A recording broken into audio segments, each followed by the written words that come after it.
Our lesson for today is about solving word problems involving multiplication of decimals. Let us first recall how to solve word problems. In solving word problems, these are the steps that we'll follow. First, understand the problem, which means that we need to identify what is being asked in the problem. Also, we will identify the given facts and the operation that we will use to solve the problem. Then we devise a plan. This is where we write our equation. And once we have our equation, we carry out that plan or solve that equation. Afterwards, we look back or check and interpret our answer. And let us always remember to answer in ESA form, where E stands for equation, S for solution, and A for answer in a complete sentence. Now let's proceed to some examples. First, the Unlimited Logistics Incorporated received a shipment of 5 boxes of wax, each weighing 65.08 kilograms. How many kilograms of wax are there in all? So in this problem, we are asked to find the total kilograms of wax there are in the boxes, since it says in all. In all is a keyword used for addition, but this can also be used for multiplication, since multiplication is just a repeated or shorthand method of repeated addition. Okay, so that means we will have to multiply the number of boxes to the weight of each box. So for our equation, we will have 65.08, which is the weight of each box, and since there are 5 boxes, we'll multiply it to 5. Then we'll have our answer. Now let's try to solve. Again, the first step in multiplying decimals is to align the digits as if there were no decimals. Then we multiply as usual. So we have 5 times 8 is 40. 5 times 0 is 0 plus 4, that's 4. 5 times 5 is 25, and 5 times 6 is 30 plus 2, that's 32. Then we count the number of decimal places in our factors. We have 2. So our answer should also have 2 decimal places. We're not dealing with money here, so that means we can already remove the 0 after our last non-zero digit in the decimal part of our answer. Therefore, there are 325.4 kilograms of wax in all. Now let's have our second problem. The school nurse measured Jim's weight for 55.46 kilograms. What is Jim's weight in pounds if 1 kilogram is equal to 2.2 pounds? So in here, we are asked to find the weight of Jim in pounds. Okay, it's given that 1 kilogram is equal to 2.2 kilograms.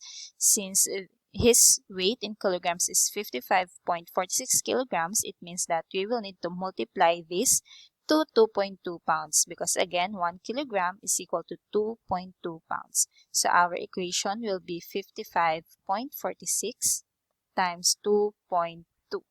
Okay, so let's solve. Again, we will align first the digits as if there are no decimals. Then we multiply them like multiplying whole numbers. So we have 2 times 6 is 12. 2 times 4 is 8 plus 1, that's 9. 2 times 5 is 10. 2 times 5 is 10 plus 1, we have 11. Then, since our next digit is also 2, it means we will just have the same numbers, okay, or the same partial product with that one.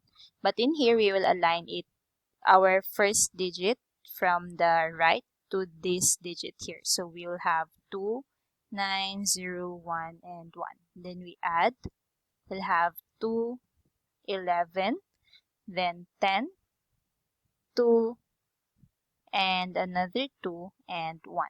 Then we count the number of decimal places. We have 1, 2, and 3. So in our answer, we should also have 1, 2, 3 decimal places. Therefore, Jim's weight in pounds is 122.012 pounds. LBS is the symbol for pounds. Now let's have the third problem. An antibiotic capsule costs 50 pesos and 25 centavos. If a doctor asks you to drink 3 capsules a day for 7 days, how much will it cost you to buy all the antibiotics needed for 1 week?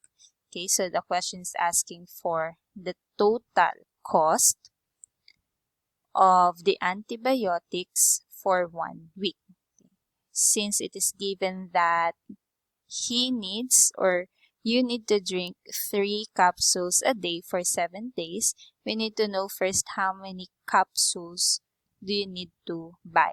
So that means in our equation, we have to multiply first 3 and 7 to know the total number of capsules that you will buy. After that, we'll multiply it to the cost of each capsule, which is 50 pesos and 25 centavos. So we will have here 50.25. Okay, it's okay if you will not write yet the symbol for pesos because it's just an equation. Okay. So again, let's multiply first 3 and 7. We know that 3 times 7 is 21. Okay, so we will have here 21. And we'll multiply that to 50.25, which is again the cost of each capsule. So there are 21 capsules in all. So let's align first the digits. Any number multiplied to 1 is just the number itself. So we can just copy 50.25. Then 2 times 5 is 10. 2 times 2 is 4 plus 1, that's 5. 2 times 0 is 0. 2 times 5 is 10. Then we add these partial products. We have 5, 2, 5, 5, 0, and 1. We count the number of decimal places. There are 2. So in our product, we should also have 2 decimal places.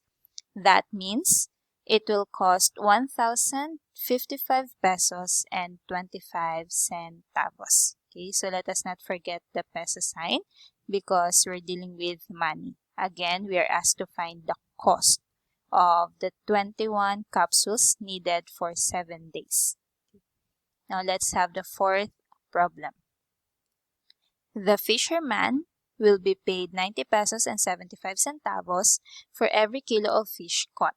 If 30 kilograms of fish are caught in one night and they will fish for a whole week, how much money will the fisherman get in a week? So in here, we're asked to find the total amount of money that the fisherman will get in a week. We know that in a week, there are 7 days. Okay? And for each day or for each night, 30 kilograms are being caught. Okay? So we need to know how much is the total kilograms of fish that he will be able to catch in a week. So for our equation, we will have first 30 times 7. Again, this will tell us the total kilograms of fish that he will catch rather in a week. After that, we will multiply it to 90 pesos and 75 centavos because that is how much he will be paid for every kilogram of fish. So let's multiply first 30 times 7. That will be equal to 210. Okay, then that is what we'll multiply to 90.75.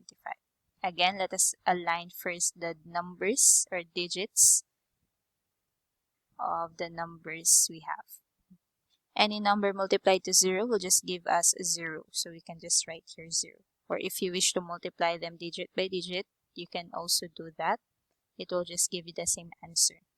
Then 1 multiplied to any number will give us the number itself, just like what I mentioned earlier. So let's just copy 9075. Then let's proceed to 2. 2 times 5 is 10. 2 times 7 is 14 plus 1, that's 15. 2 times 0 is 0 plus 1, that's 1. And 2 times 9 is 18. Now let's add these partial products. We have 0, 5, 7, 5, 10, 9, and 1. Then let's count the number of decimal places in the factors. We have 2. So in our final answer, we should also have 2. This time, we will not remove this 0 here because we are dealing with money. Okay, we're asked to find how much money. Okay, so this one is the amount of money that he will get in a week.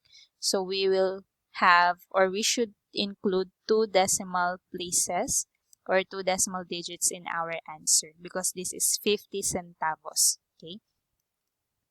Therefore, the fisherman will get 19,057 pesos and 50 centavos in a week.